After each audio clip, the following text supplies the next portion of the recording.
Today's guest is Randy Kay. He is the author of 7 books and over 1,000 articles and publications such as the Wall Street Journal and Forbes.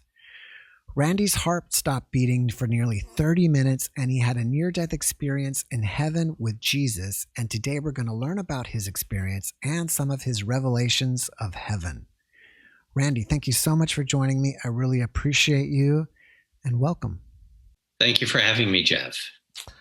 All right, so the audience loves to hear about near-death experiences. So can you tell us how you clinically died and what happened after your heart stopped? Sure. We were taking a family trip to the mountains, and I had come back from a business trip, and my calf had swollen to about 1.5 times its size. So I went in wanting to get an anti-inflammatory for the trip, long-awaited vacation, and was rushed to the emergency room. And through ultrasounds and CAT scan, it was found that I had 6 blood clots. And because I had cycled up the coast, we live in Carlsbad, California, near the ocean, I thought that the calf soreness was from a muscle strain, but in fact it wasn't. And so I had actually exacerbated the condition. The clots had traveled up my leg, through my lung, and blocked the pulmonary artery, which is the main blood flow, the sole blood flow, really, to the lungs. So I was literally suffocating to death. And I, at that point, was going to be rushed to University of San Diego to have my chest cracked open for the clots to be removed, but it was determined that by the time I got there, I would be dead. The doctor said I was a walking dead man by the time I got there. So it was basically a drip, drip, drip of the heparin solution. Meantime, in the room adjacent to me, somebody was evacuated out, and I didn't know why. None of the people around me knew why that were visiting, except when the doctor came in to draw blood, he couldn't. What had happened was an infection had set in around the IV site, which later was determined as MRSA. And at that time, about 20% of those who contracted MRSA, because it's a drug-resistant bacterial strain, and mine happened to be one of the most resistant, I was clotting throughout my body. So not only in my leg and my lungs, my arteries, that is, all throughout. It was like a traffic jam throughout my venous system, only instead of cars, they were red blood cells clumping together. So at that point, really, I had just a sense of anxiety. And then it wasn't long after I was diagnosed that I had MRSA and pulmonary embolism, or pulmonary emboli, plural, blood clots, to the top killers, that I realized that, this may be it. And then I started convulsing. And I convulsed to the point where my body started flopping around like a fish out of water. And then everything went dark. And I hadn't lost consciousness at that point. But I was in a dark place illuminated by a light from above. I am as you noted from my bio, I'm a scientific person, so this was way out of my realm. However, I was in perfect peace, very comfortable. I saw briefly my body from below. I saw in the distance this light was illuminating my area around me from darkness to lighter shades. I saw a valley and I saw hills. I saw 2 groups fighting with one another, which does sound bizarre. Of course, this whole process probably sounds bizarre to many, but they were fighting with one another. I didn't know what that was, but these were very otherworldly looking figures. They were tall, gangly figures, long arms, faces that I didn't identify with anything that I'd seen in this world. But I continued to ascend, and again, at perfect peace. And then As I was rising above, my feet settled on a cushiony ground, and I had a body snuggling next to mine with his arm wrapped around my left arm. And I've got to clarify, Jeff. I don't know if I'll make it through this interview, but and many when I go there, and many of those people that I've talked to have had this kind of experience where they clinically died, heart stopped, and mine for about 30 minutes. That this encounter is so personal and so real and lasting, more real than anything that I would experience on this earth. But when I go there to be that with that time with Jesus, there we go. My mind takes me, and I think it's more than my mind. I think it's my spirit that takes me to that place again. Because never in all of my life had I realized consummate love as I did then. I knew the emotion of love. I knew the action of love, of saying I love you and all of that. But here was consummate love that was next to me. I knew immediately it was Jesus Christ. I felt his bristles against my face. His robe was very cottony, soft, but I didn't turn. I was cheek to cheek, and I didn't turn to him initially because my first thought was, this is love. My second thought was, I'm in heaven and paradise with Jesus.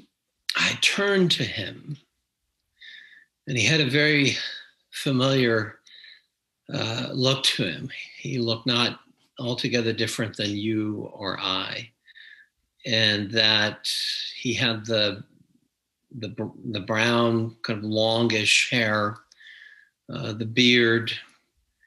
But what impressed me most of all was for the first time I looked into those emerald brown eyes. It tunneled into every dark place within me, imparting his light and that love. And his first words were, trust me. And for a type A personality who wasn't very trusting, that was asking a lot, but I implicitly and completely trusted in him. He then took my hand and we went for a walk. I just wanted to be in the presence of Jesus. I could have been thrown in a dumpster and I would have been entirely satisfied, because I was with the person of the author of love. And we didn't speak much. Everything that was being communicated between us at first was intuitive, in a sense, in that I knew his thoughts, he knew mine. And I knew that there really wasn't anything I needed to do to justify myself. I had this understanding, to go back a little bit, and I'll just briefly say that before this happened, I was angry at God. We'd been from the front cover of Time magazine introducing a cure for Alzheimer's to a biotech company that I was the CEO of and having to fund that, and FDA pulled our drug off of the market. That the rug underneath me, so to speak, had just been pulled. So I was angry at God before I went there. I say, God, if in my bedroom, I remember, if you're real, I got to see you. I halfway expected him to show up some way, and I was the proverbial doubting Thomas. So that's the state of mind I went there for. I expected God to be angry at me. I expected God to say, I told you so, or why didn't you, do this or that, and why? But it was none of that. None of that. I felt absolute forgiveness, absolute acceptance. And he told me to fear not. Now, was a very fearful person. I'm not anymore, but I was at that point prior. And so he told me to fear not. I'm with you. I knew that. I read the Bible a few times. I taught in a church. I was a deacon at a church. So I had all of the appearances, and I was a true believer, but I was not. My faith was not a full conviction. Certainly I had it then, being in his presence. And so I am with you always has always been a conundrum to me. How can God be all places, all times with us? I'm with you always, the promise, never leave you, never forsake you, all of those things. But I knew it. I knew it then. It was then that I began to look away from the one who loved me most to what was around me. And, oh my goodness, Jeff, and to your viewing audience, oh my goodness. I don't know if you've ever watched, most of us have watched The Wizard of Oz. Dorothy goes from black and white to color. Well, I was seeing colors of every variety, but exponentially so. I was seeing grades of greens and yellows and oranges and all of those things, multiples of colors that I had never ever seen prior. Everything was living. Everything had life. And I know that's difficult to put in context of this world, because we have things that plants that live and they die, but everything was living and everything had life. And then I looked at the feet of Jesus, and what I saw was, because I'd seen this river flowing throughout heaven, and I saw that river began at his feet, and it just flowed up the mountains and through the valleys, vineyards that I saw. And I heard these angelic voices, and I looked around and I saw angels that had, again, more otherworldly looking, tall, gangly, bronze looking arms, as strange as this may seem, eyes that seemed more like fire than they did pupils. Again, Jesus was familiar in all of his features, but not the angels.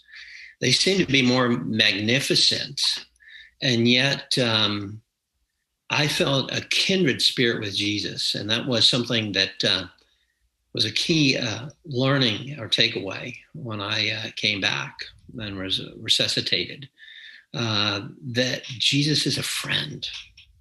And this was a profound epiphany for me.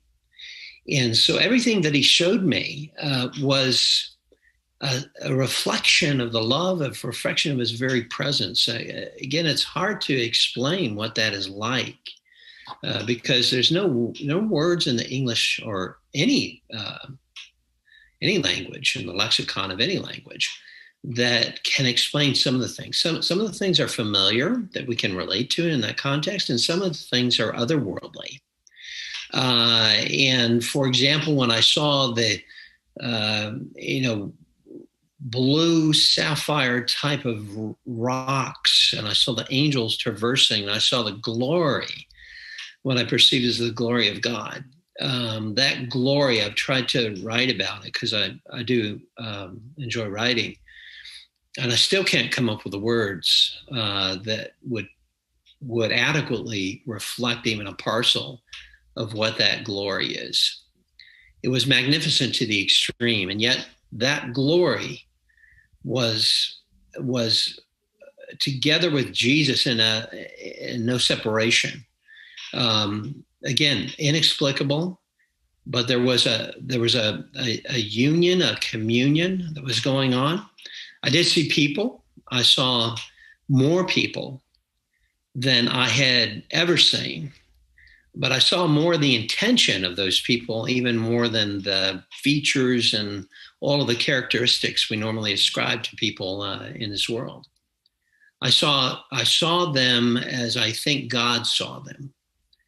I saw them in their innermost facets. And I also saw those who were doing things. You know, we have a perception of heaven as sometimes as portrayed in the movies as, you know, a walk in the clouds. There's anything but. You know, I felt more intentionality, more purposeful, more able to do things, certainly from place to place, from thought to thought in heaven, than at any other time in this world, before and after I was there. And I saw a group of 3 people. I saw a woman in long hair. I saw a man in kinky hair. I saw another man with a kind of a goatee, and they're holding hands. And I thought they were, I knew, again, there's a sense of knowing, which goes beyond just knowing. It's sensing fully what's going on during that time. But I did know in my heart of hearts that they were praying for somebody. And it wasn't in heaven, it was here. They were praying for somebody here. And I also knew that Jesus was in constant intercession, just constant, you know, praying for people, all of the accidents that never happened, all of the things that Jesus was praying. Again, I didn't hear the audible prayers from Jesus, but I knew that I knew that I knew. And I knew also with this group of 3. Now, he was by my side the entire time we were walking, and I was perceiving these majestic things. You know, that I saw no darkness. I saw stars in the sky, in the daytime sky. But these 3 people, I saw in their midst Jesus at the same time he was by my side. And I realized that even though I felt like I had Jesus's entire focus, I felt like an audience of one. And by the way, I want to tell those who are listening, Jeff, this emphatically, please, and that is that he does the same for you, for me. You are like the only person in the world to him, like the only person. He has the cares of the world on his shoulder, more love than certainly anyone that we can associate with. And yet I felt like an audience of one, my full attention. And yet he did the same for those in that group of 3 that were praying or holding hands together with one another, as he did for me. And that was an epiphany for me. It was absolutely breathtaking, the attention that he had to me. And then I don't want to talk on and on, Jeff. I want to give a pause here because I could go on and on for a long time, but I want to give a pause to you if there are any questions or anything else. All right. I appreciate that. Right from the beginning, when you left your body, I thought you said you weren't unconscious yet. Is that correct? And what did you mean by that? And were you conscious of your body the whole time you were in this other place, or did you ever forget about your body on earth? I never forgot about my body on earth. I had a new body in heaven. It was similar but different.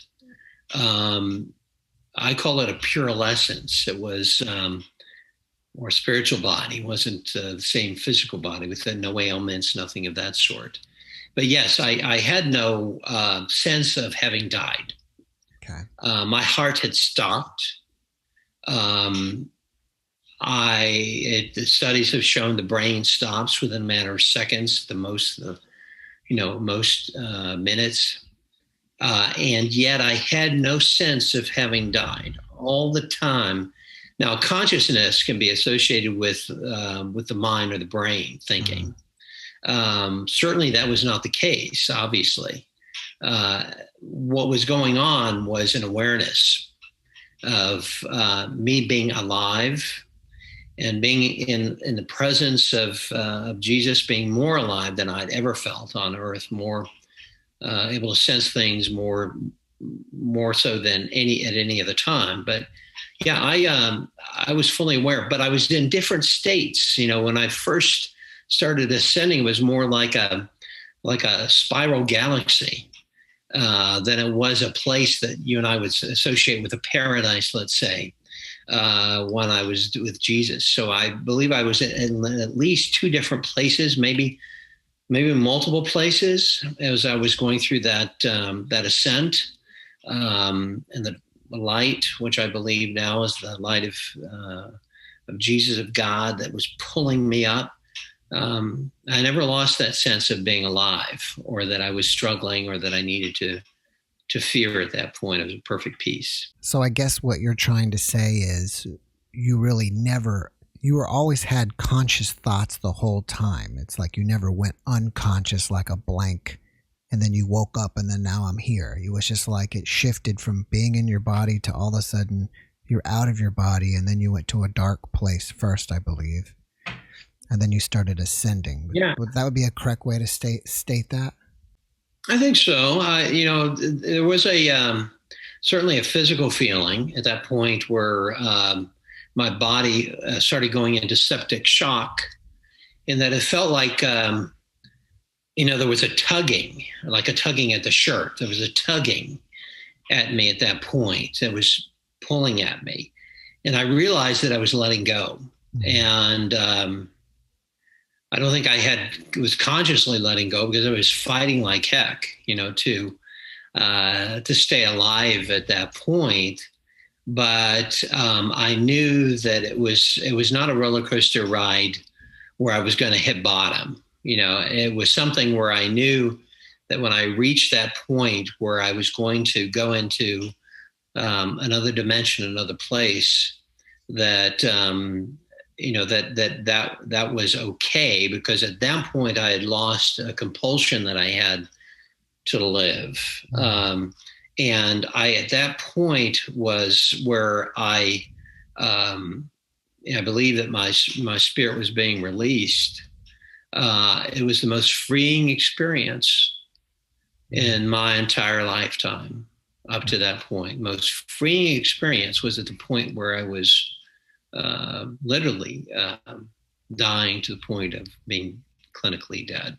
So that's a conundrum, isn't it? I mean, that's certainly not how we would think about it. We would think about, okay, I was suffocating to death, septic shock, all of the physical, senses being disrupted, and being in a state of massive fear, massive,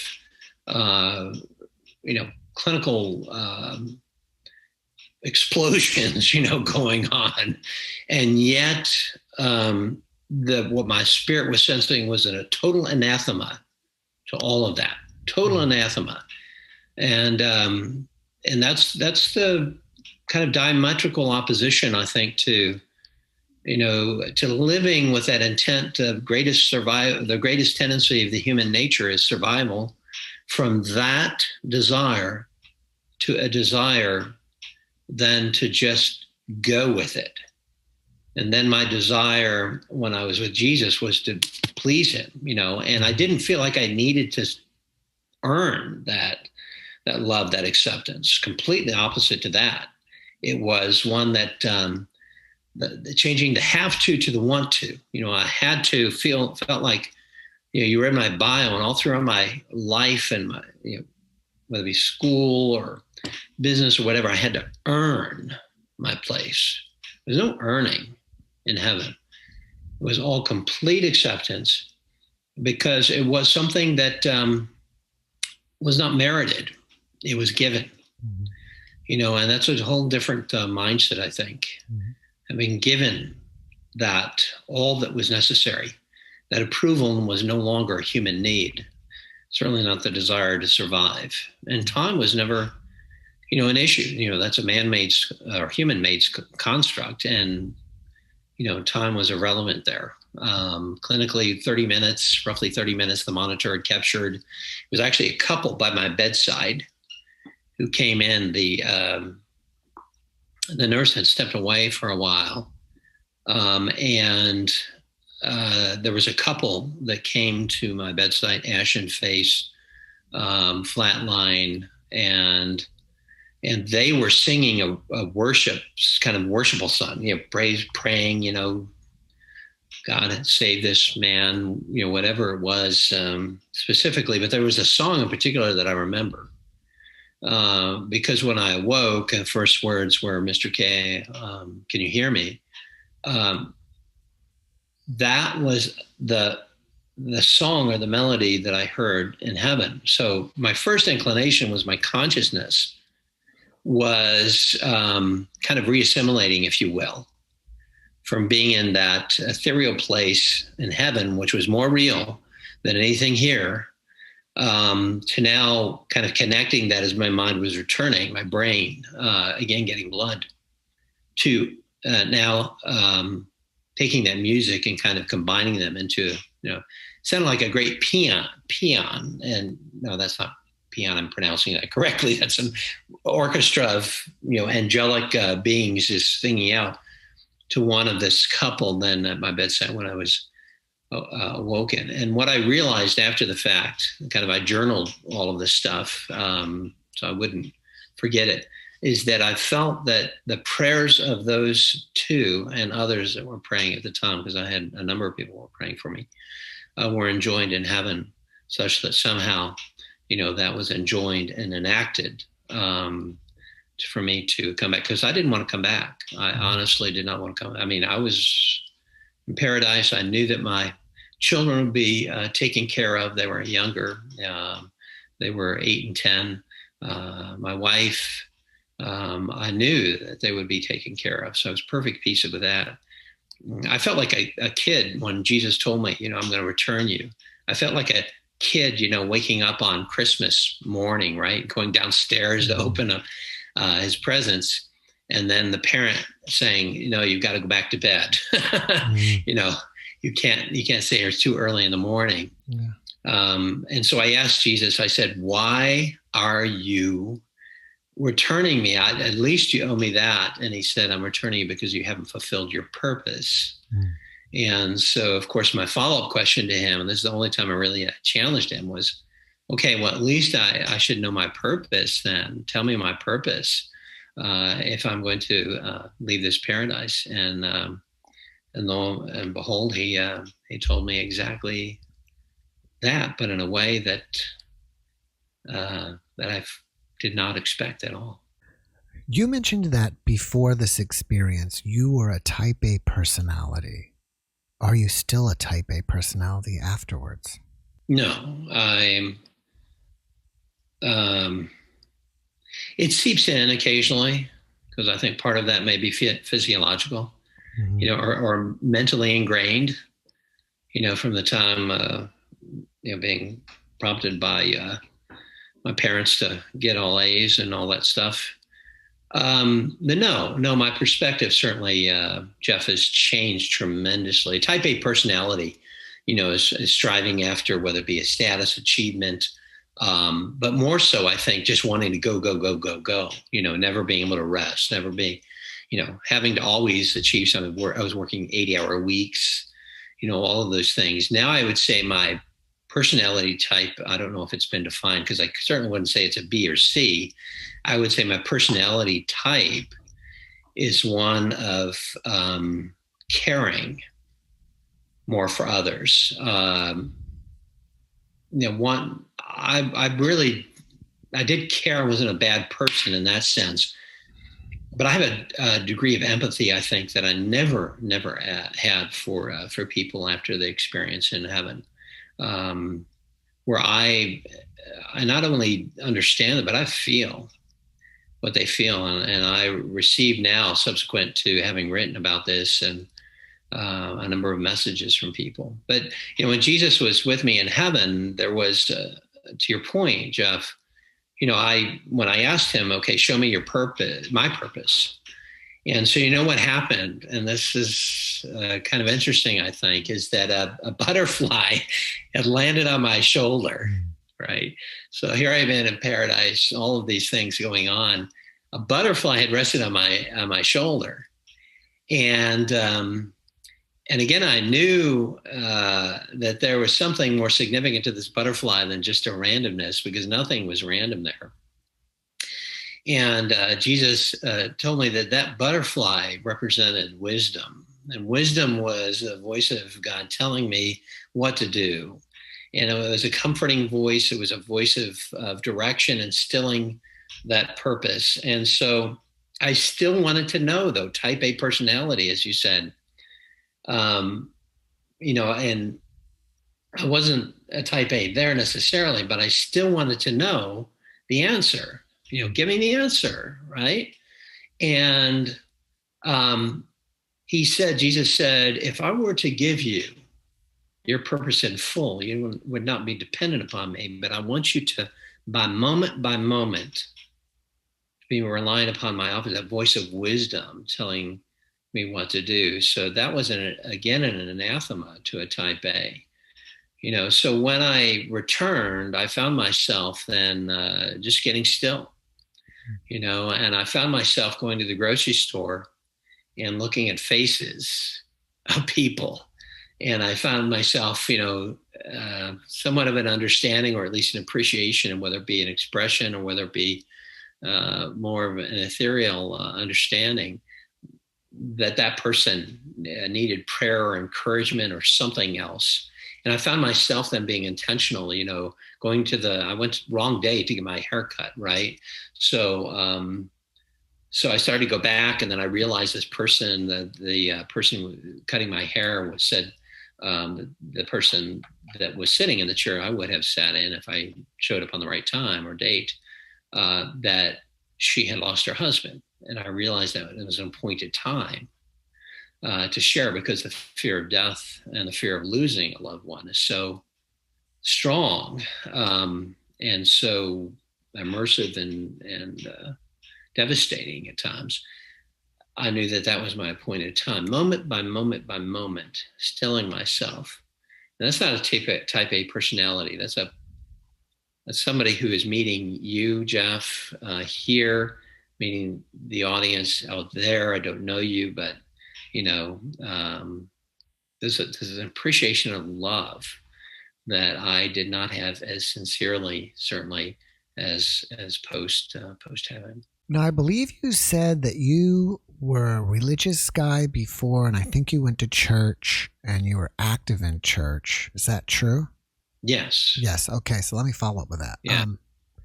After your experience, your general thoughts on religion, on church, on spirituality, did they change? Did you become more religious, less religious? How did you change after that? I guess I would redefine religion. I've studied all of the major religions, by the way. I was an agnostic in my earlier years. So an agnostic is not like an atheist where you say there is no God. I was an agnostic, and I questioned whether there was a God. So at Northwestern University, I teamed up with other agnostics or wanted to invalidate all of the religions. So we were going to invalidate Hinduism, Buddhism, Christianity, you name it, because we felt like they were all man-made or human-made, whatever. And so you asked Jeff, post-heaven, what that did, it changed. Yeah, I don't consider myself a religious person. I consider myself a relationship person. A relationship with Jesus is far different than a religion that says, do this, do that, do this, do that. Because I think it begs back to the issue of God changing the have to the want to. I can be as let's say user friendly as possible to somebody, telling them what they want to hear. But if I don't feel that love or that desire to know or to help someone sincerely, the compulsion to want to do it because I think that's the right thing to do, doesn't really get to the point where I think that person needs to hear, you feel me, you understand me, you, you've been there and I haven't been there. I don't know what everybody goes through, but I think that's the empathy that I felt, the full empathy, empathy different from sympathy. Sympathy is trying to understand how the other person feels, but empathy is actually feeling how the other person feels. And that's what I felt from Jesus.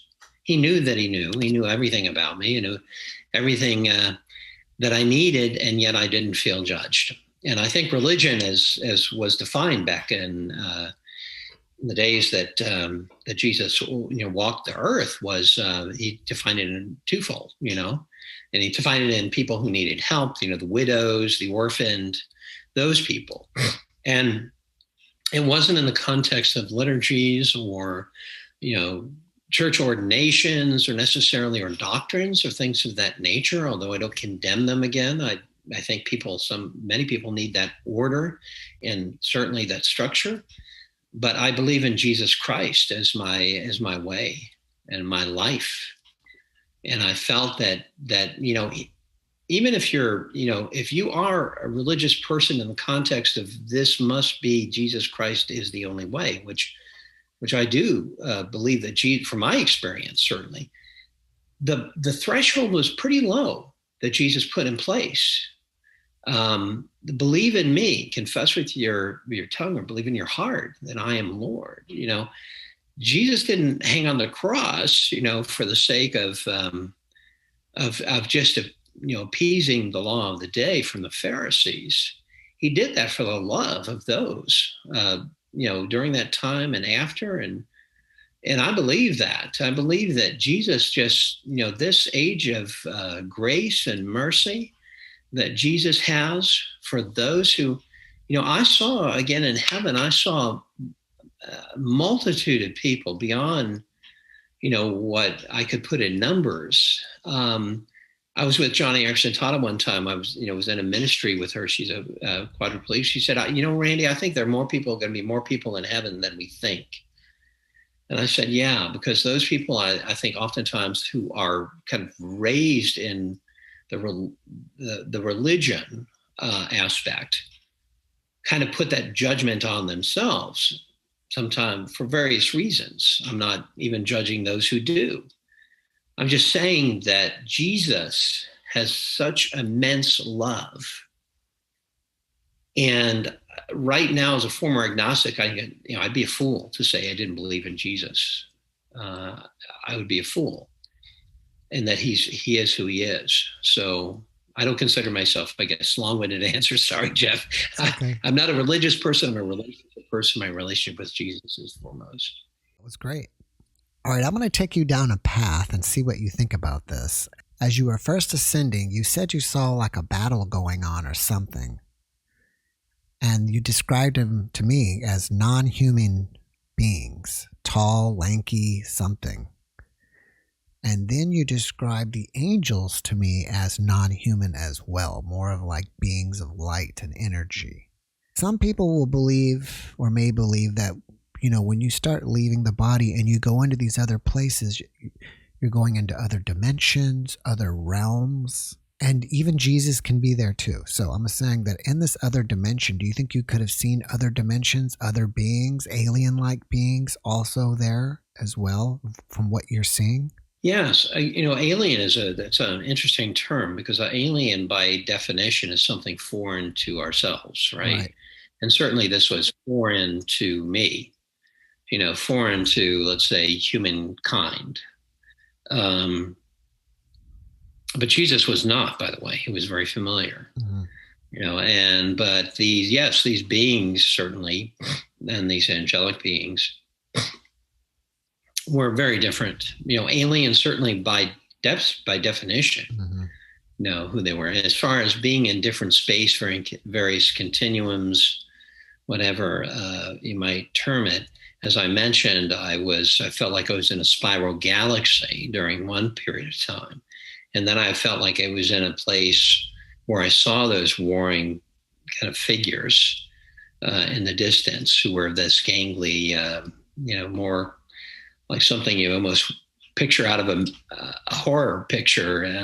Not all of them, but some of them were, look more pristine. But that, and then there was the place with Jesus in heaven and paradise. I felt like I was in certainly different places, and with different experiences, and with alien certainly parts. But again, alien is foreign, and so I can't ascribe necessarily whether they were from Mars or Venus or whatever. I think that would be, I think, doing an injustice to the experience itself. It was very much one that I could not define in the context of anything that we have seen here. Right. I probably should have used the word multidimensional being or non-human intelligence, but I was just kind of curious on your thoughts on that. Since I've interviewed so many people, I've come to learn that a lot of NDEers, there's parts of their near-death experience that they never share publicly with anybody. Is there any part of your experience that you've never shared with anybody that you're willing to share with us today? Well, it took me almost 14 years to share. I was being interviewed on a TV show about a book I'd written on some research. And the person I knew me was like a handful of persons that knew about my NDE. What did I not experience? Yes, because to me, they're like pearls, and it's like the first time I shared, I didn't want somebody to kind of discount or the experience that to me was the most important in my life. What have I not shared that I can share tonight with your audience is that God loves you immeasurably more than you can possibly imagine. I guess the closest analogy we think of is a healthy parent-child relationship, or maybe you can think of a spousal relationship, whatever, but the person who loved you most in your life. And that love is not even exponential, because being exponential, that is infinite in nature, would be, I think, an understatement to what that is. So I think there are a lot of unloved people, a lot of people who, let's say, they have faith, and I was one of them, but did not truly believe. So I think that was what impressed me most, was the impartation of that. And I hope people hear it through my experience, if nothing else, that you are loved more than you could possibly understand even. And that love goes beyond anything you've done. You may think that you did something that was unforgivable. That love goes right there. I felt like I was forgiven as far as the East is from the West. That is forgotten. I maybe had enough to buy a cup of coffee in heaven. I don't know, being, my goodness. But I certainly felt that I was washed and I was made new. And I just felt that love to the point where I wish that there was some way that could be conveyed to the extent that I know it in my heart, and the fact that I can't fully comprehend in my mind, because it is beyond words. Yeah, it's a common thing that I hear people describe kind of the same way you did about that infinite, immeasurable love. I wish there was a way people could somehow express that after they come by besides words. You know what I mean? Have you thought about that? Like, is there some way I can express to people what the amount of love I felt there? I mean, I'm guessing it's impossible, but has that kind of dawned on your mind? Well, would you give me liberty to just say a brief prayer and maybe impart that? Sure. Impart that? Okay. Dear Lord, I ask it knowing you, Lord Jesus, that you would impart that sense of love. Maybe it's a glimpse, but I ask, dear Lord Jesus, that you would impart a sense to those listening or seeing this, how much you love them, how much you earnestly love them. And I sense in my spirit that there are those who just feel like they're beyond, just beyond whatever. You've lost something. You can't fathom anyone. You've been abused. You've been gone through something. You've striven for something that you've lost. And I ask Jesus that you give them full awareness of your presence. And I pray this. So what I think, whether in that instant, Jeff, or whether after, or maybe not at all for some, just the open heart to receive, because I think we as humans have a tough time receiving, a lot of good and love and all of those things. That's not just, namsy-pamsy, it's just, we have been taught from early on that we have to measure up. We have to earn that, earn love. And my brother, I can share this publicly now. This is something also that I haven't shared before, was in prison for 17 years for a crime that I can't even mention on this show. And I met with him in prison. And I talked to him, and he felt like he could never be forgiven. He committed the ultimate sin.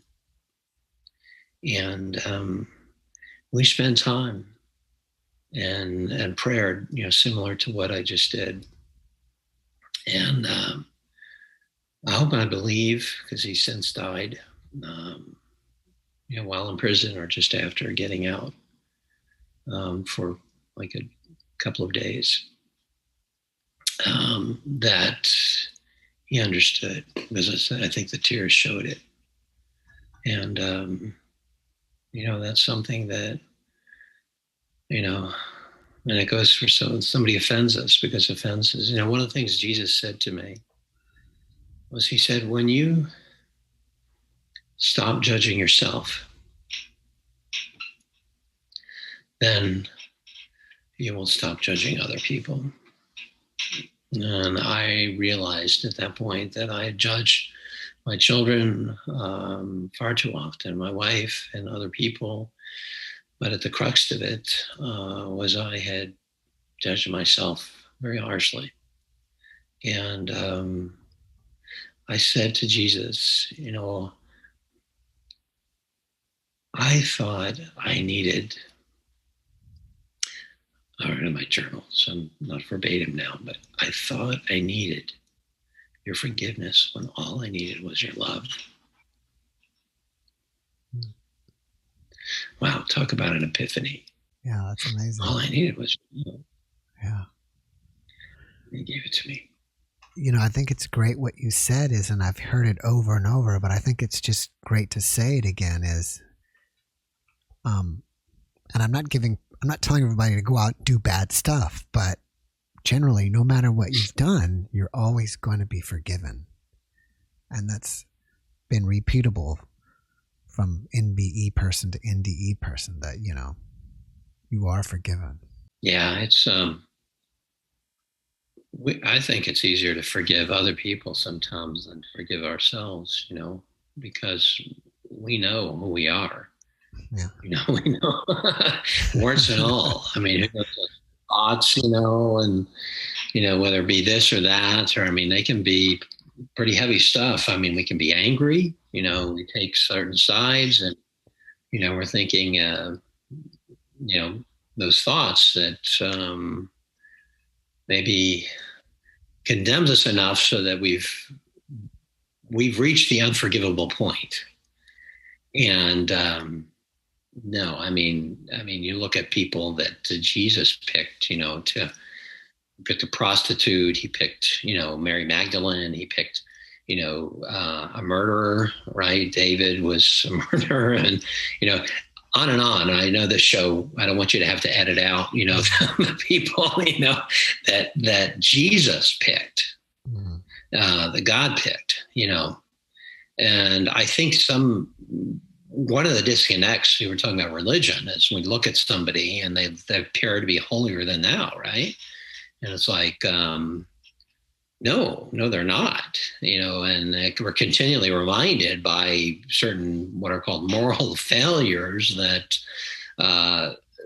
they're not. In many ways, it's an appearance, and transparency, vulnerability is a very difficult thing.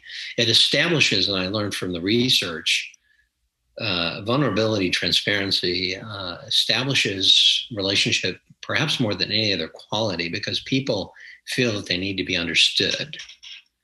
And if I say that, hey, I'm, I have it together, I've been to heaven, let me tell you how it is. If I come across that way, then that's completely false to who I am. I do not feel like I'm more enlightened having gone to heaven. I feel like I'm I feel like I'm more rich in relationship, because I know that Jesus understands me. He understands each of us. And I didn't really feel that God understood me.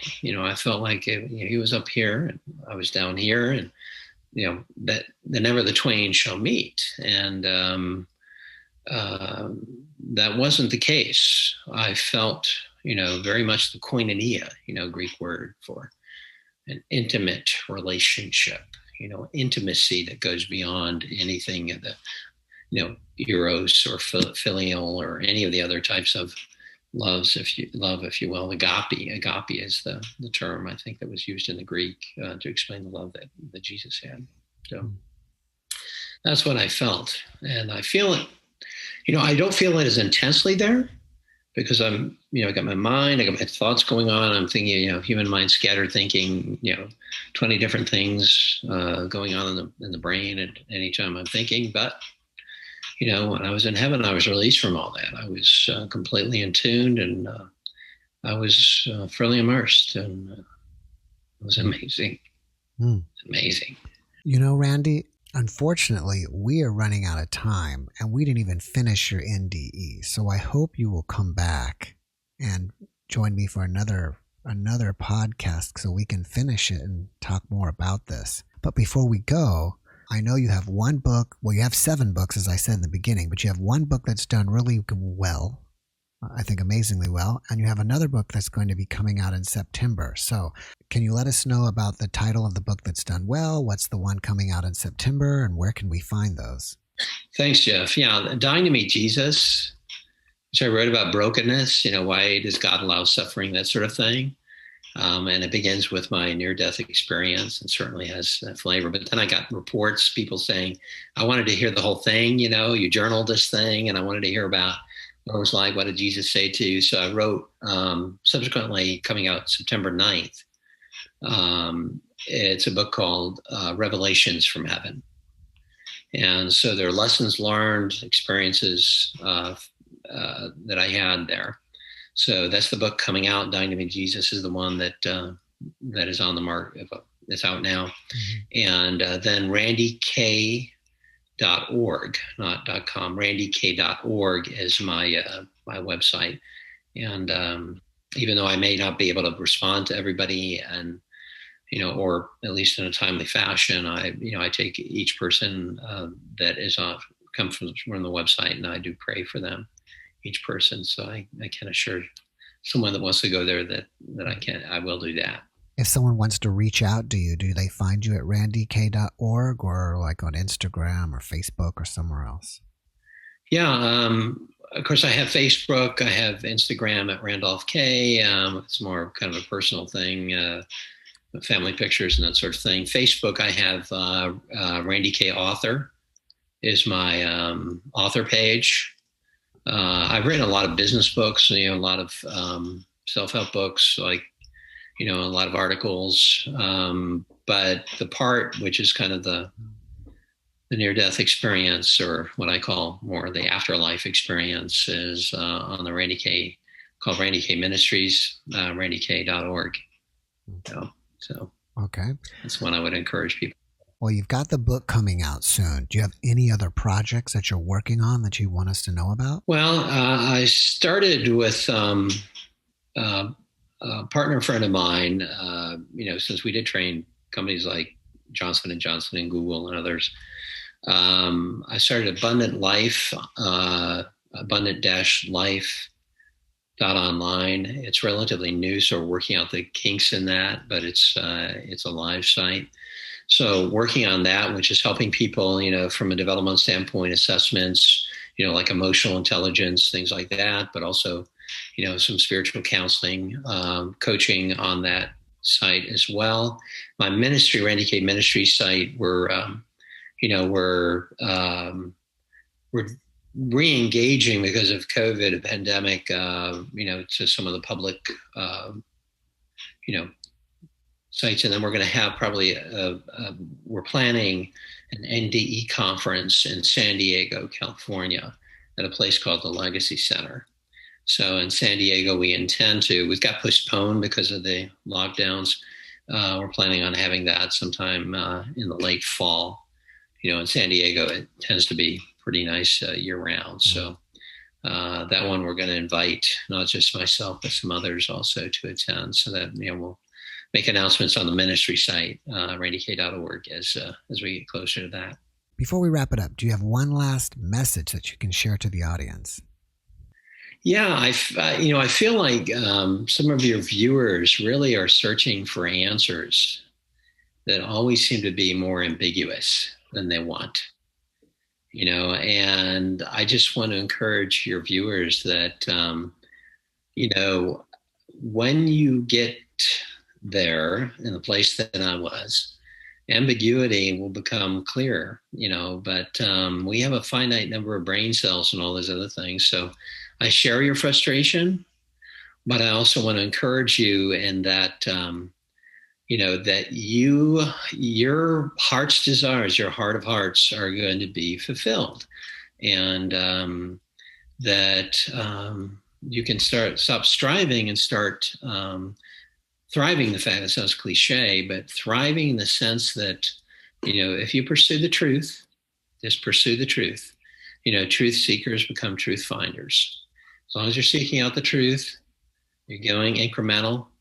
Don't try to be the best. Try to be beat your personal average, and you'll be a whole lot happier. And don't try to, get all the answers to your questions. Just know that there's someone with all of those answers all of those questions that will be answered eventually. I like that.